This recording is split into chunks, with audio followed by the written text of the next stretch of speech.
Welcome to the Future Jam. Alex is back. He shoveled his way out of the snow, and he escaped the blizzard of 2021. Well, it wasn't really a blizzard as much as it came down right during rush hour, and traffic was awful, and I did not want to be stuck in a car with a 9-month-old and a 3-year-old for a couple hours. So it wasn't about their safety, it was just about your sanity. Well, it's about their safety, and my car's not great in the snow. Yeah, I drive a manly Nissan Sentra, so... Yeah, we all know your car choices are like, my wife picked it out for me. I like this Sentra. It's a good car. Nissan makes a good car. I feel like they're very underrated when it comes to their car making ability. The Altima's nice. The Versa's nice. You do love your Nissans. It's like the third Japanese brand that nobody ever talks about. Yeah, I think, but I think the quality's like right with like Toyota and Honda. Yeah, I think we're jumping into the Consumer Reports podcast section of the show. How do you like their do they have good like brakes and tires and like air conditioners is good for you? You know, you keep me cool in the summer. When I hit the go button, the car goes, and when I hit the stop one, it stops. So that's all. You're getting really in depth. I really like my this. car knowledge is amazing. Yes. No, but do you even know which side of the car your gas tank is? Mine on this one is odd because it's actually on the opposite side of my driver. Every other car I've had has always been on the driver's side. Riveting. It is riveting. Really. So let's get into our first thing of the week. It's dumb tech of the week, just like that previous car we were talking about. I think we're gonna get a lot of good feedback on our car talk. Yeah, maybe we could.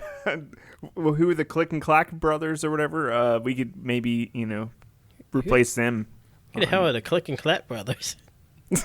I don't know. We'll move on. But dumb tech of the week, Facebook Watch. How does that do anything for you? A Facebook Watch? Well, yeah, the smartwatches are the wave of the future. Oh my gosh, I bought a smartwatch like 3 years ago, and it just wore down. It just didn't work very well. I guess the one I bought was like an Android smartwatch, which is like running the Google operating system that they designed for smartwatches. And that's what this is going to be. This is going to be based on that. It's going to come with all the magical Facebook garbage like Facebook chat. And yeah, it's going to be the same thing as like your Apple Watch. They all kind of do the same thing. But it's running Facebook stuff. Yes, and like so you have your Facebook Messenger and check Facebook, and they're gonna have like a health feature, and they're gonna try to tie it to like Peloton and crap like that. But why would you buy this over top of any other watch? Because most other watches you can already do Facebook Messenger on. Like I don't see why you would want a very specific product tied to a social media platform. They're gonna need like a very special like niche that like we have this that no other watch has, but like I don't know, most companies are seeing like the watch game like kind of pass them by or just like stop doing it. I know Samsung, LG, Motorola all like stop.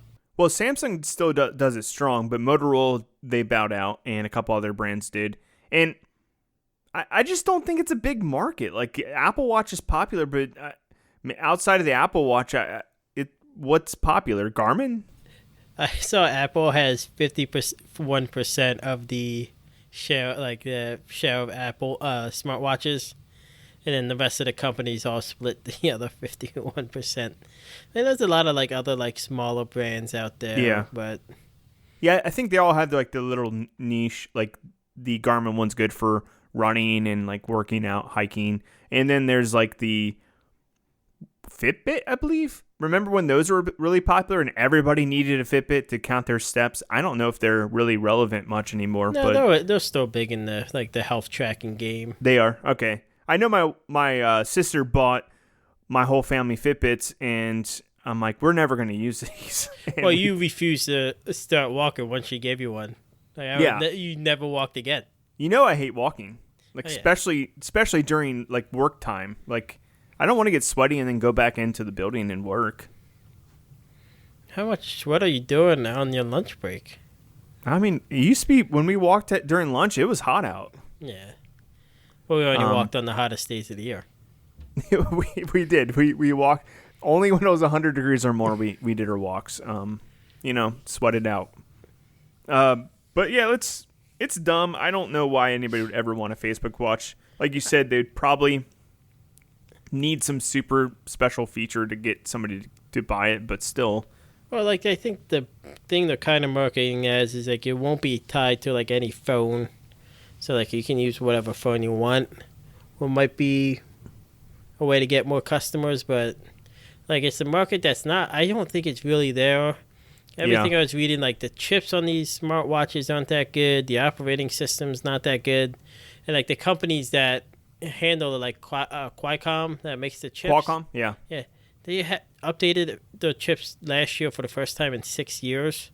So even they take forever to, like, update the watch chips. And so, like, the Apple watches are, like, so much more, like ahead of the Android watches right now. And they're slowly catching up. But Google, like, doesn't even update their own, like, watches, really. So it's just, like, one of those things where, like, it doesn't sell enough for the brand to, like, really focus on it. Like, I think it's kind of like a platform that's just dangling out there to die, I feel like. Well, like, Facebook is trying to make something that people would want to buy. Like, they tried to make the phone with HTC, and that failed horribly. I totally forgot there was a Facebook phone. That lasted a month. The Portal, supposedly sales were awful until the pandemic hit, so they kind of got lucky on that front. Yeah, I feel like they would have, like, canceled the Portal project altogether. And if anybody's wondering what that is, it's like a screen that just has a camera on it, so you could do video chat with people. Yeah, so you can chat your friends, and it's good. Like, my parents have one, and like we have one, so like this way they can see, like, the kids really well. So you actually have a Portal? Yeah. You're the first person that I know of that has a Portal. How do you feel? Like, is it good? It's okay. It's, like, nice when you're, like, just talking, like, to people, like, because we just talk to my parents, and the kids don't have to hold the phone, or we don't have to hold the phone for them to see them. They can run around and play. They can see them dancing on the living room. So it's, like, nice that way. So it seems like it's more like something you get your parents or something like that. Yeah, and I think that's who they try to gear it to, and it works well for that. Like, it works well for what it is, except the remotes are super crappy. I think our parents' generation seem to trust Facebook a lot more than our generation or the younger kids. Like, I don't think Facebook's a hit brand for, like, the younger generation at all. So this watch, I'm guessing, is going to be probably marketed towards a higher age bracket than, like, the Apple Watch would be. So yeah, we'll see. But I doubt this even comes to market, personally. We'll see. But yeah, I don't know. Let's jump into our actual stories of the week. Our first one, Bitcoin is a popular topic right now, and last time I checked, it was like worth $40,000 a coin. It might be $50,000 now. 48,000. Yeah. But as the price is going up, the amount of electricity needed to keep the network up and going and generate new coins, it's just, like, using more and more and more energy. And this is a crazy headline, but they said that Bitcoin is now using more energy than the whole country of Argentina. Yeah, so it's using 121 terawatt hours a year of electricity. So it's more than Argentina, Netherlands. How Bitcoin works, for a lot of people that don't know, is it's called Bitcoin mining. So you have these computers constantly searching, like, for equations that get these Bitcoins, and then that's how you get your Bitcoin. So it's, they call it mining, but you need these computers to run at a high efficiency. Yeah. And, like, people have, like, warehouses that's with computers that they pay people to mine Bitcoins for them. Running around the clock. The computers are running around the clock, and each new coin, it takes more computational power to generate another one, so on and so forth. And as the price goes up, more companies are, like, more people turn their machines back on again, because when the price is low, they turn their machines off because the cost of generating a coin might be, like, the electricity cost is going to be more than the money they get from the coin. So when the price is bad, they turn the machines off, and when the price is really good, they all power the machines on. And that's why you also have to cool these machines because they run hot. So it's just like a lot of energy just to get these Bitcoins. And part of Bitcoin is supposed to be like, oh, it's more environmental friendly than regular currency, but it's really not. I don't know how it is. Like, I don't know not. how it's even like worthwhile to even have. And they're saying like the more that like the price goes up, the more like CO2 that is increasing because of this mining. Yeah, Bitcoin mining. That's I was reading something because Tesla just bought $1.5 billion worth of Bitcoin, and Tesla was like raved reviews about how good environmentally they are. But with them buying that is just pushing up the price of Bitcoin, and more people mining is kind of undoing everything that they do for like the environment with the electric cars and things like that. Yeah. Now I don't even like.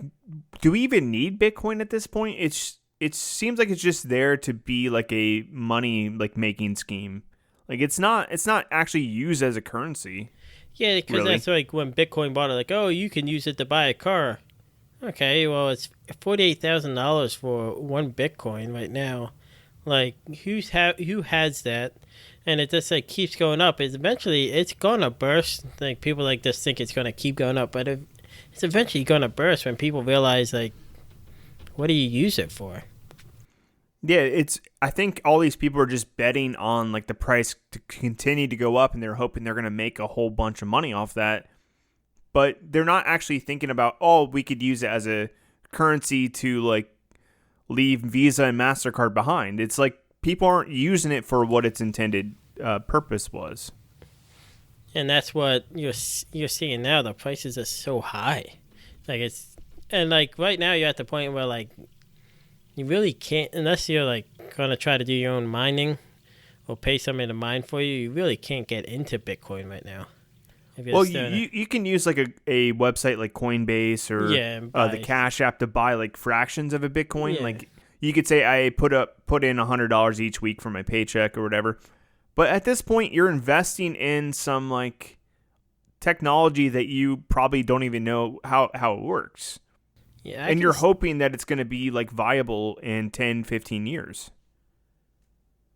And all it takes is like government regulation to happen, and then the coin's going to be way valued low. Like the government barely regulates it at all. Well, it's somebody that decides like, hey, this really isn't worth this price, and it just sends it down. And like people start like selling it off.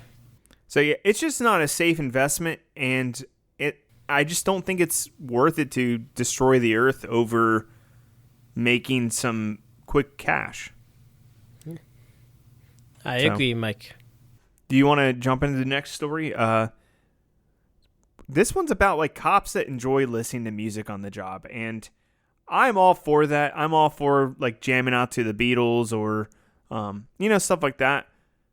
But then I looked into it further, and these cops are playing music so they can't, so people can't videotape them and post what they're doing on like YouTube or Instagram. Yeah, so everybody knows what the internet is. You can post whatever you want on YouTube or Instagram and all, unless it's copyrighted music, and they will take that down. So what these cops are doing is when they're being filmed, they're just playing music on their phones. They've been playing the Beatles or Sublime. So if somebody tries to post these videos, Instagram will flag it and then take it down. And if you're constantly posting like copyrighted music, they'll suspend your account or kick you off altogether. So we don't get political on the show a lot, but I'm a firm believer if you're like a public servant, like a police officer and all, you should just be able to be filmed and doing your job and not trying to circumvent the rules. Yeah, it seems like it's a weird like loophole they found, and I'm not sure how long before like a higher up says, "Hey, you can't blare music out of your cars or whatever." But if they are really worried about getting videotaped and they're doing something wrong, like just do your job right, and you don't have to worry about it. I think some of these cops get worked up so much because they're getting videotaped, and they might just focus less on that and focus on doing a good job. Yeah, and don't use like the Beatles or Sublime to ruin that music for other people. Yeah, don't bring the Beatles. Don't besmirch the Beatles' name with this. Yeah, leave them out. So yeah, I just saw that as a small little story. Interesting that there's ways to use music to stop people from using their freedoms. Well, because all these websites have like probably like their algorithm or like how they, search videos, or like they're looking for those key things that like to be if they have to take them down, and music is one of them. It is annoying though. There are, and I'm not saying they're all this, but there is a lot of videos where they will cut out like some of the aspects of the video to make it look like the police officer is in the complete wrong. And I don't agree with that. And in those cases, I think maybe this would be good. But you shouldn't use roundabout ways to like stop people from posting like videos like that. I don't know. It's a weird gray area, and I don't agree with what the cops are doing. I think they should all have body cams and all that stuff. So let's jump on to the next one. We have a couple sad stories, and I think that previous one's kind of sad too. But we're gonna call this the sad jam. Sad jam. But this one is from a investment call that the Zillow CEO was on, and if anybody doesn't know what Zillow is, you can buy your house on it. It's like a website where you can look at houses and stuff. Yeah, it's like the house searching app now. So you can look at apps in your neighborhood, and if you're buying a home or bought a home in like the past 2 or 3 years, you know what Zillow is.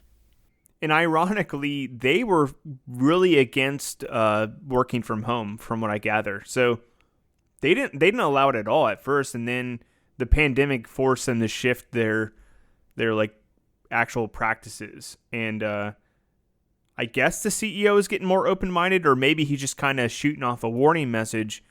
But I found it kind of interesting what he said. Like, he was saying that if we do have it open where people can work from home or from work, like if it's your choice, he feels like it's going to be in the person's favor if they go into work. Like, they're going to have a lot more benefits and possibly more opportunities. Yeah, he said there's going to be a 2-class systems. Those who go in and those who work remote. Do you agree with that? I think if you do it one of two ways. If it's like you get to choose as an employee, and like everybody has the option to either come in or work from home, I think it's fine. If you are just allowing some people to work from home and just making other people come in that are doing the same jobs, I can see people getting resentful of each other. Yeah. Some people like going in the office. Some people like working at home. I think, and then also this depends on your company's culture, like how you handle that. Part of his thinking, and you could, if I worked for him, I would definitely go in, because he was like, well, the people who go in will seem as more dedicated. Yeah. Which is him just saying, like, I want you to come in the office. Yeah, in that case, why even have it as an option if you're going to like penalize your workers that work from home? The thing is, I think if companies have the system where some work from home, some work from in the office, I think no matter what, you're going to have a better opportunity in the office, because your face is going to be there. They're going to see you. They can come and like come down and look at you working, and like you can kind of like I guess show what you do more. Whereas if you're working from home, they might not remember you as much. Like, oh, I forgot Mike's on the team, or I forgot Alex is I guess, yeah, he does. He has been filing this paperwork on time, but I haven't seen him. But yeah. Yeah, I think a big thing is this. It has to be your company's culture. I forget the company's name, but the company, I forget what it was. But they've been completely remote, everybody, since they started in like 2013. And even the CEO was saying, like, you can't really have both. You have to either have one or the other, because you will. I think you would cause like some resentment between. Well, you'd have basically two different cultures. Yeah, but I think like I would say like a hybrid model where like you come in 1 or 2 days a week and You don't have to be there the whole all 5 days. I think coming into work all 5 days is an outdated model, especially with technology and a lot of jobs can be due from home. But if you let people work from home for 2 or 3 days a week and go in 1 or 2 days where you can have your in-person meetings and things like that, I think that would be a better culture for everybody. But there's some people who hate going in the office, and then there's some people that really like going home. And this is going to be a constant. I feel like this is going to be a constant war, for a long time, because there's going to be a lot of politicians and a lot of mayors of cities that are going to fight for people to go back to the office. Because think about downtown areas. Downtown areas are going to be vastly different because there's not going to be anybody working downtown anymore. So all those businesses are going to dry up, and it's going to make their downtowns look like a ghost town. And the mayor's not going to like that, and city officials aren't going to like that. So they're going to try to find a way to penalize workers and get them to go back into the office. And do you remember at the beginning of the quarantine, or maybe midway through, they were talking about actually taxing workers who work from home more? Do you remember that legislation that was possibly being pushed through in some areas? I remember vaguely seeing it as just a dumb idea that people have. Yeah, I don't know if it actually got passed or if it was just a proposal. I think it was a proposal.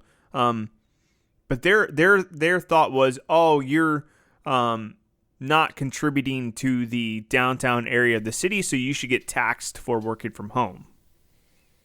To kind of even the playing field, oh, since you don't have to drive to work and you don't have to do this and that, you're getting extra money, and we want that extra money that you have. It's not fair. I think with this working from home, you're just seeing a lot more people. I think you're going to see a lot of people maybe leave jobs for more jobs that let you work from home. Yeah. I think, and that might be a way for some companies to see oh, we have to give people an option. The company I work for has always been going into the office. We just started going back into the office, but we had to work from home during the pandemic. But we're at the point now where, Cincinnati, the past 2 weeks have just had terrible snowstorms that are causing a lot of traffic, school delays, schools closing. And, instead of, making us all come in the office where traffic is terrible and it's snowy and you're risking your life to go do a job, they're letting people work from home. So you're getting that. That's something you have to look forward to, especially I worked from home the other day. My kid's daycare was closed. I could either take PTO or I could work from home. Do you want me to use that PTO? And I wasn't the only one that would have had to do it. Or just miss that work. You had a whole day's work from a bunch of employees. So I think it can work an advantage for a lot of these companies that don't see working at home as a positive thing. Yeah, and schools do this as well. Schools used to do snow days. And now when it snows, they can cancel school and kids can still do school from home. Which is bullshit. I agree. They should just have a snow day. It's just annoying that because my coworker texted me. She's both my kids have snow day packets to do. And it's just let the kids enjoy the day off. I think we talked about this at a handful of episodes back, how the death of the snow day is gone. It doesn't exist anymore. Yeah, I don't know. Kids are going to eventually realize life sucks. And, snow days are, the one pure joy you have in life. Yeah, I agree. That was some of my favorite, times as a kid playing out in the snow. That's some of my best memories.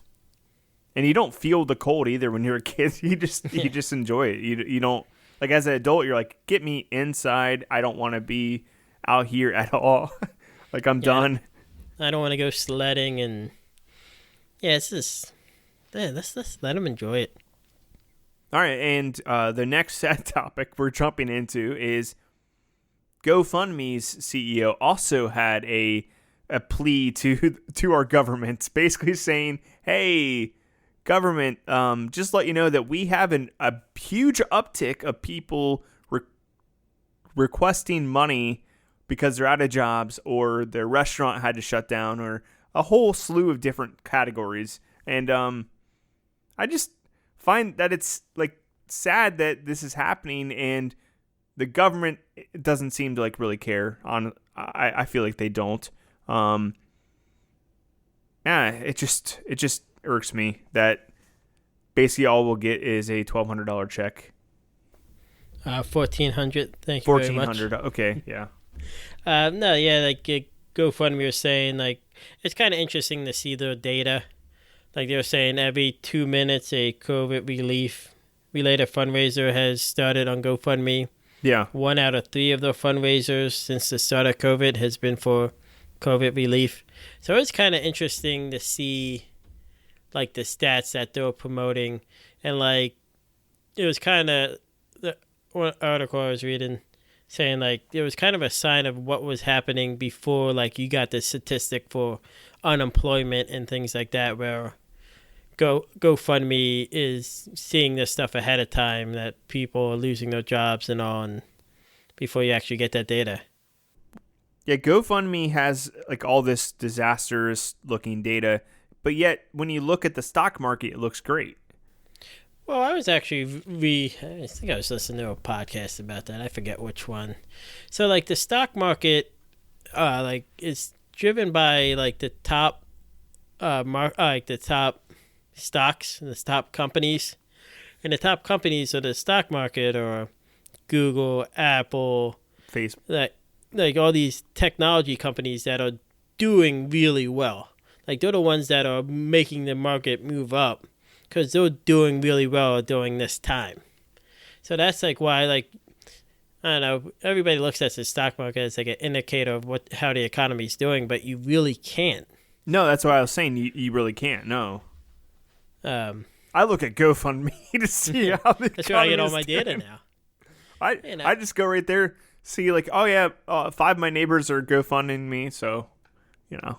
You just go, never liked that guy, never liked that guy. That guy was just using it for weed. Don't like that guy. Yeah. Exactly.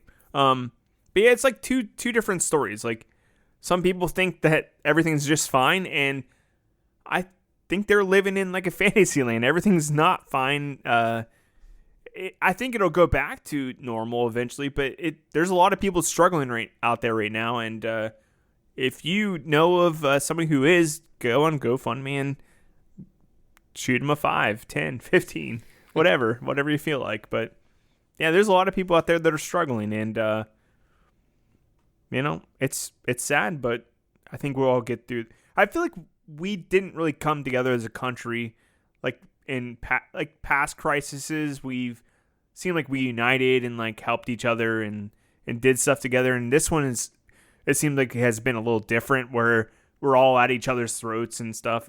I don't know. I just feel like it's kind of sad because I feel like situations like this should unite the country as opposed to like get us all up in arms. I don't know if you guys could hear it, but Mike actually got on a soapbox while he was saying that. He was I did. to everybody. What are soapboxes anyways, Alex? Well, people used to stand on to give inspiring speeches. What are they? I guess like they used to ship soap in boxes? It's like a wooden box that you would stand on so you're like a foot higher than everybody else. It's just like a way to like say, hey, I'm about to give you guys a message. Yeah. Okay. I know what the soapbox is, but I just don't know what the soapbox is. So let's move on to exciting stuff. You know, like happier topics. So much joy out of this one. Like it makes your life so much better. Maryland is taxing digital advertising. How exciting! It is exciting. So Maryland does pass the law taxing internet companies on ad revenue for the first time ever, and they're the first state to do it. They're taxing them at what I think it was 2.5% for companies up to like 100 million. Yeah, and 10% for companies over 15 billion. The article is odd because it seemed like it left like a lot of people out, but yeah, I was really looking into it, and I had to do a lot of research, and I finally had to jump onto another site. I found a good article on Forbes. I didn't get to send it to you, but I found it earlier today. And brag. Oh, I'm bragging all I want, you know. Look at me and my Google ability. So, anyways, they were saying that they think that this is not even like legal, like what they're doing, because I looked at it and they said there's a thing called the Internet Tax Freedom Act that was passed like in 1998. And then they put it into permanent law in 2016, and it was called the PITFA. I don't know what that stands for. But basically, it prohibits states and local jurisdictions from imposing multiple or discriminatory taxes on electronic commerce. So I feel like they're going to fight this, but... I mean, it's like electronic commerce, so it's like what your definition of electronic commerce is. I would imagine that's how they would fight it. Yeah, I feel like this falls underneath that umbrella, but I don't think that technology companies get taxes like as well. That's the big thing. It's like technology companies have such huge profits, and they're not really taxed as other companies, because I think for a lot of, like, especially like politicians don't understand how tech companies work. If you watch any of those like tech companies at the Senate and Congress, they didn't understand what these companies do. Yeah, and they have so much lobbying power too. Yeah, because they have so much money. Yeah, they have so much money. Did they not tax these companies early on because they wanted the internet to be a thing and wanted it to grow, and then once it got so large that it's like unstoppable? Is that what happened, do you think? I think people just don't understand. I think a lot of people didn't get the internet at first. Because, I mean, you watch anything, like, oh, I'm searching this on the World Wide Web. People don't get the Bitcoin either, so. Yeah. Like, people thought it was stupid, and like you're just going for chat rooms and things like that. And over time, these companies just got bigger and bigger and making a lot more money. You didn't have to pay for sales tax on Amazon.com for the longest time. Yeah, and that was a fight to get that. But, like, yeah, so Maryland passed this, and I think it's still being fought because they had to overturn a veto from the governor. So the governor tried to veto it, and then they overturned it, and we'll see what happens, basically. Yeah, but they're not the only state that is trying to do this. Connecticut and Indiana are also looking into being able to tax these companies. And, like, I mean, they're saying, like, on average, it would bring in like $250 million for schools. They always, whenever they have a new tax like this, they always say, "Oh, the money is going to go to the schools." It's always the schools. The children's going to get the children are going to get the money. It's great. It's fine.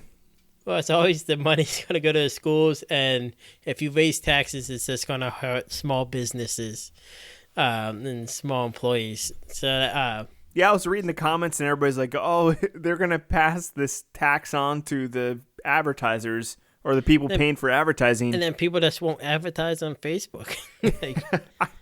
Yeah, they'll just find out different ways to advertise. Yeah. I kind of agree with this. Like, it's high time that Facebook and Google and all those companies pay their fair share in taxes. Like, every other company has to. And like, again, I'm not super well educated. I don't know if they pay like a tax as far as like a federal tax on all this stuff, or if it's just, I have no idea. I was trying to look into that, but I think they don't. I think they get tax. It's tax free. I'm pretty sure. I know they pay very little taxes. Yeah.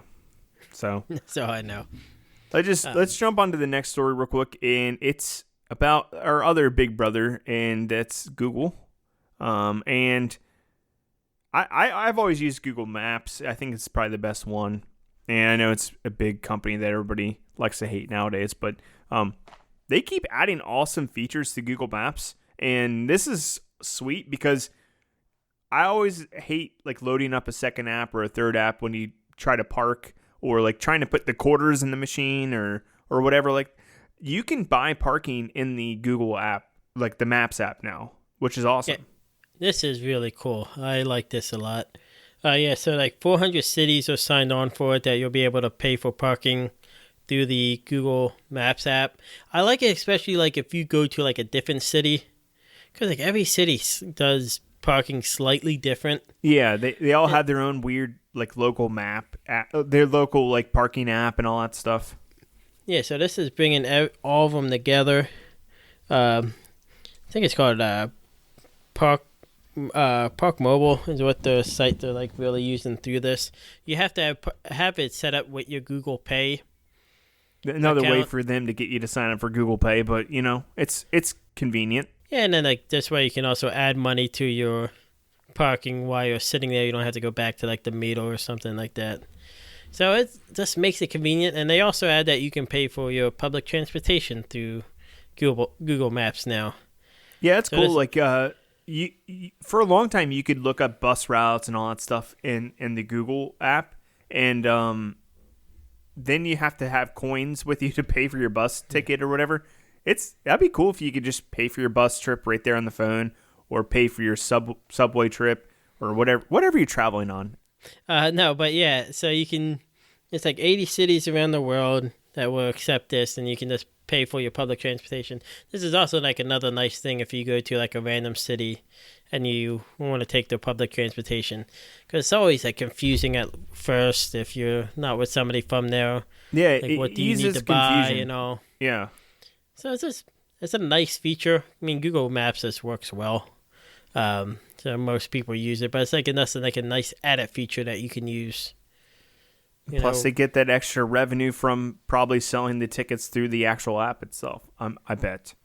Well, yeah, I'm sure they get like some cut from Google Pay. Yeah, something like that. But yeah, I like these convenient features. Google Maps continues to get better. Occasionally, they add in stuff that is like makes it harder to use, but I think for the most part, it's good. Yeah, it's like this is something that is added that makes sense. Let's jump into the Antarctica story that I skipped over earlier accidentally. And you want to set it up, Alex? Yeah, because Mike doesn't believe in the miracle of life. No, I don't. So the British Arctic Survey Group accidentally discovered 2 new species under 3,000 feet of ice in Antarctica, in a place where no one thought anything could live. So if they accidentally discovered it, like what were they looking for? So they were what were they drilling down there for? They were trying to do the very exciting thing of getting samples from the sea floor. Oh, wow. And they hit a boulder. Colorado. Yeah. And I guess they used their camera to look around, and when they were looking around, they saw 2 new living organisms that in a place that is supposed to have no food, freezing temperature, and in complete darkness. So it sounds like a beginning of a sci-fi horror movie. Well, yeah, that's what there's going to be, like a movie like, oh, we were digging too far in Antarctica and we awoke these monsters. And it's just like a sponge-looking creature. Yeah, like a round and some sponge. weird like tendrils. Yeah, and one like stalked animal cell, but it's kind of neat. Like in this day and age, you don't really discover new living organisms, and this is one of like the last places on Earth that we haven't really explored. Well, not unless when they shut down all those golden corrals, they discovered a whole bunch of living organisms in there, I bet. But yeah, this is like the number one new one I've heard of. Yeah, it's just like these organisms are 160 miles from open water. Like it's just like scientists. How did they get there? What? I don't know. I have no idea. They're just surprised something lives down there. I wonder what else is down there. Like, I think there's like a Planet Earth one where they go to like underneath a lot of ice and find like a bunch of like weird creatures. And I always love these like creatures that don't see the sun. They're always like super flat or like really weird looking, like have huge eyeballs. Yeah, me during the winter. Yeah. No, like it's just I don't know. Like part of me kind of wants like the Antarctica to melt to see what it would be like, but then I know it would suck. Like, yeah. But it's like interesting, like what we could find in that area. Yeah, if Antarctica melted, we'd have to build new cities, because New York City would probably be gone. We all saw AI. Yeah. So, yeah, I would find it interesting, honestly. Like, there's probably a bunch of woolly mammoth like skeletons under there. Maybe some prehistoric humans or all sorts of weird creatures, possibly. But this is just kind of neat that they didn't. I mean, it all sounds terrible to live, but these animals are making it work. And I guess the Earth goes through cycles. So at one point, that was land, like livable land. So who knows? We could be headed back to that eventually. Like our children's children might be building a city in Antarctica or something like that. Who knows? Like all this global warming stuff could force us to move to Antarctica eventually. I don't know. It's interesting. Your descendants could be the kings of the new land, Mike. Did you know that nobody can like claim land in Antarctica? It's like basically there's like a treaty that Antarctica's, you have to get permission to go there, and you can't like claim the land or anything like that. I think I thought it was like 7 or so countries that all agreed. Yeah, 7 countries. But yeah, you can't. Nobody can just go in there and just plant a flag and say this is my land. You can if you have a big enough army. Well, they said it was like a lot of minerals and all. Like that's like a big thing with Russia now, and like the up north is claiming land, all these like areas that have like very minimal minerals with the ice melting that they can get to now. Yeah, I guess they sold us Alaska and then we profited. So they probably don't want to make that mistake again. We got all those TV shows about Alaska. Alaska Frontier, Alaskan Bush People. Yeah, without buying Alaska, a lot of TV channels would have been really like struggling right now. They would have had to A&E and yeah, they would have had to put more shows in Kentucky instead, and nobody wants to watch that. Do you want to do some follow-up stories, or do you just want to jump into the Twitter poll of the week? Well, I can do that's a quick update. So we talked about Google having to pay money to be in France, and they might have had to pay money to be in Australia. So it came out that Google has reached agreement with French news organizations. They're paying $76 million over 3 years to 121 news organizations. Their payments range from $1.3 million to $13,741. So, like, they're agreeing to pay these these news organizations. Like upfront costs they're paying? Yeah, for the stories.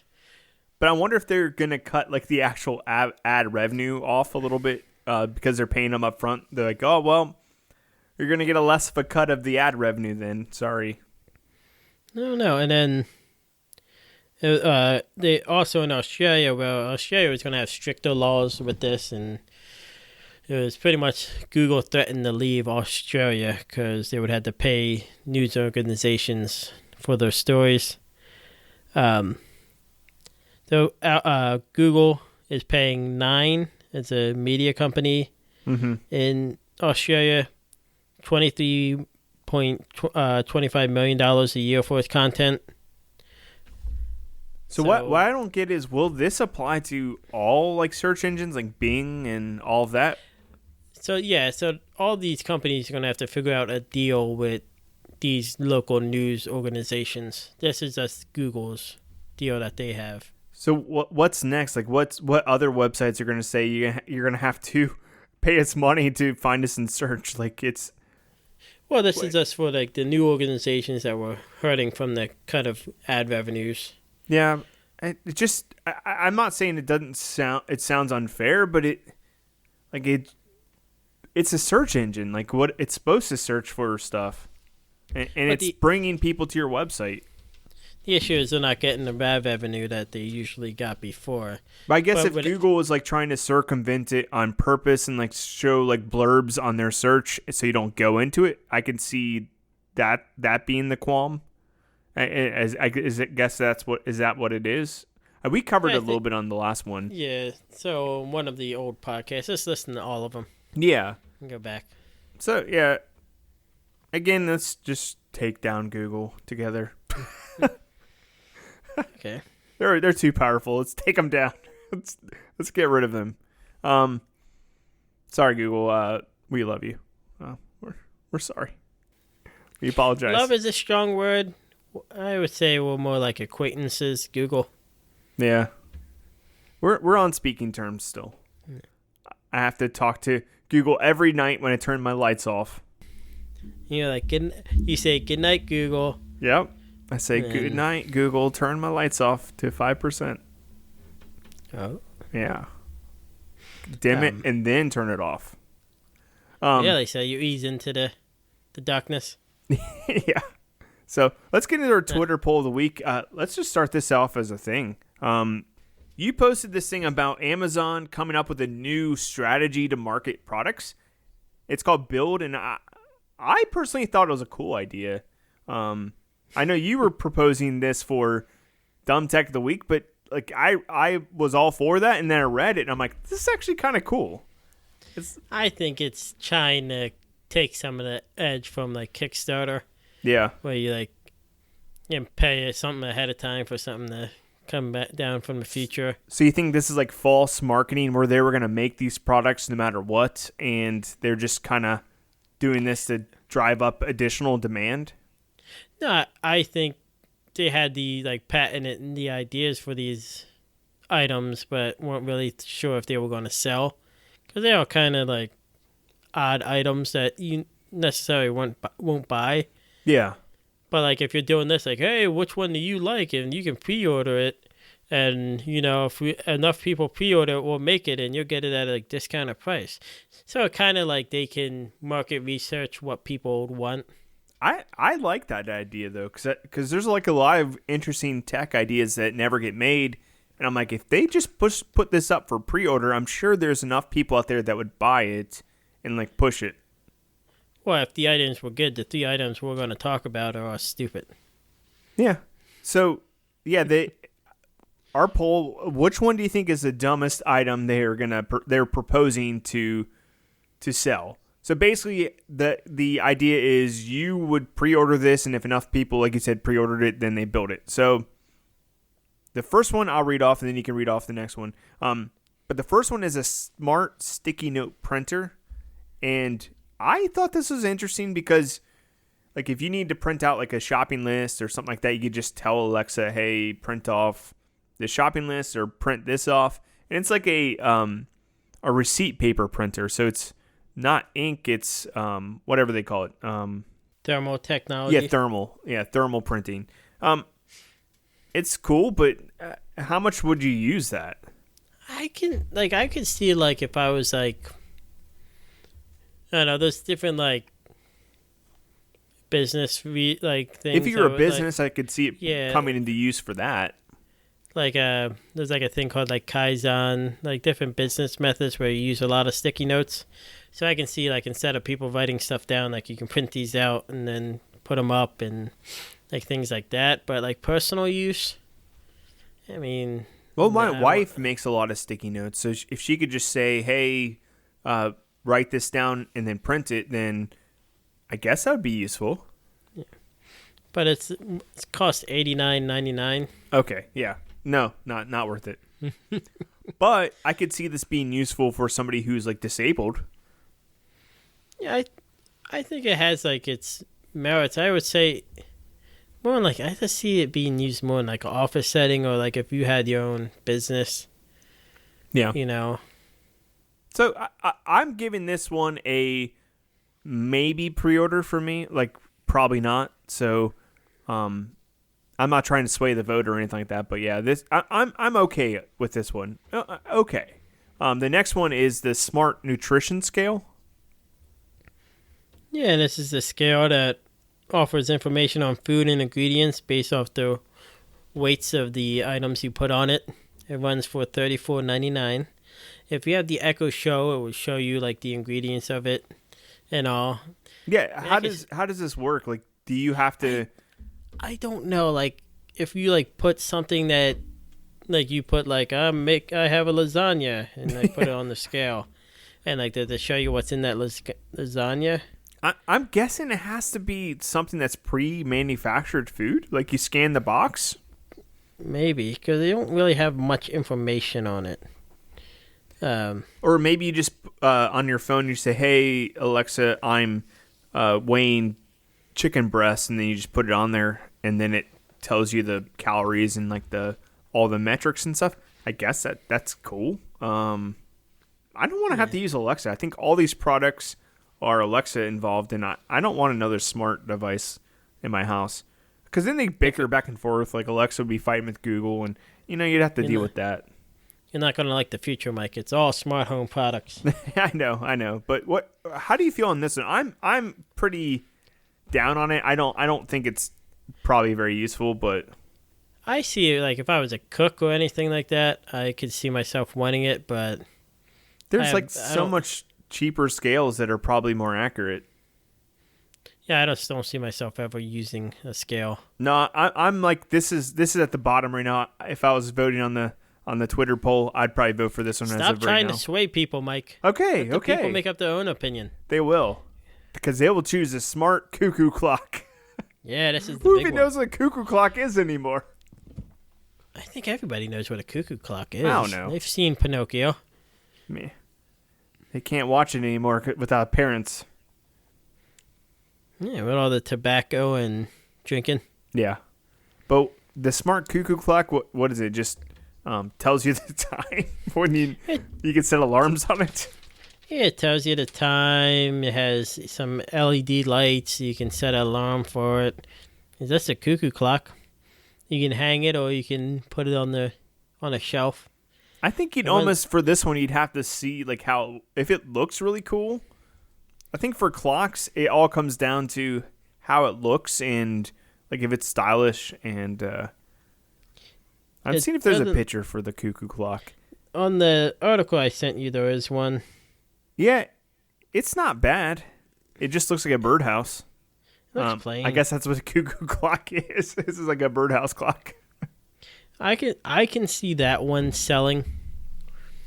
I can see that one making like the list of like making the pre-orders. I mean, they haven't said how many pre-orders that they would need. It's $80, and yeah, I don't know if they're releasing how many pre-orders they need, but yeah, they're just bypassing, like you said, Kickstarter and just doing basically their own Kickstarter. There are companies that have, like legitimate companies that have put stuff on Kickstarter. Like, I think that OnePlus phone brand put like one of their phones up there, or a couple brands have done it. Well, like it kind of makes sense. Like, if you have something that you think people might want to buy but don't want to put a ton of money into. Yeah. But it's funny, like these corporations are acting like they don't have the money to just pay for this themselves. They just say like, hey, we're just trying to, like, we have the money to make this, we just don't want to waste it, you know? Yeah, I mean, it makes sense for the companies to do it. Like, why would you want to buy something that's, like, put something out there that bombs and then you're selling it for half the price? But yeah, most pre-orders these days are pretty meaningless. Like, they already, like, it's digital content you're pre-ordering, and like there's unlimited quantities of it. So in this aspect, this pre-order actually means something, and you might get something, you might not. But well, they say you get it at a sales price. Do you see yourself spending any more money than what they list? No, I don't know how much you're saving either. Did it say like the original price anywhere? It's at what? No, it doesn't. So yeah, it just says the sale price. I imagine like the printer would go up to like 100, the scale would go up to like 50. Like I imagine it would only go up like $10. Yeah, you're saving probably $10, if that. So I don't know. That's our Twitter poll of the week. You can find us at The Future Jam on Twitter, Facebook, Instagram. Give us a call, leave us a message at 513-BOT-COLA. I tried to speak very clearly that time so people knew. And leave us a review on Apple Podcasts. I don't check them that often, but I did see a couple of nice ones a while back. So keep sending the reviews in, and hopefully Alex doesn't get snowed in again anytime soon. You were supposed to get more snow tonight, so... Oh, yeah. You almost didn't show up. You almost had a good excuse. Yeah. Well, I missed one episode, and I had a legit excuse. and I had to record all by myself in the basement, and my voice was getting hoarse because I was crying the whole time. Yeah. Because I miss you so much, Alex. I miss you. I know. Everybody misses me. So, well, thanks for showing up this week, and we'll catch you next week. We don't have a topic yet, but, we'll have some for you. If you have anything we want to cover, send it our way. We can look it up. Yeah, we have an email probably, but thefuturejam@gmail.com. We have too many ways to contact us. That's thefuturejam@gmail.com. Yeah, just the Future Jam. Is it the or is it just Future Jam? Oh, yeah, the. Okay. Because I don't think Future Jam was available. I think it was just the Future Jam. You have a lot of ways to contact us, and no one ever does. No, we got that guy Tyler to reach out to us about that sports episode like 2 weeks ago. Yeah. Don't be so down on our listeners. They're busy people, Oh, I want to wish a happy birthday to Randy. He's one of our listeners. His birthday was this week. Randy or Brandy? Randy.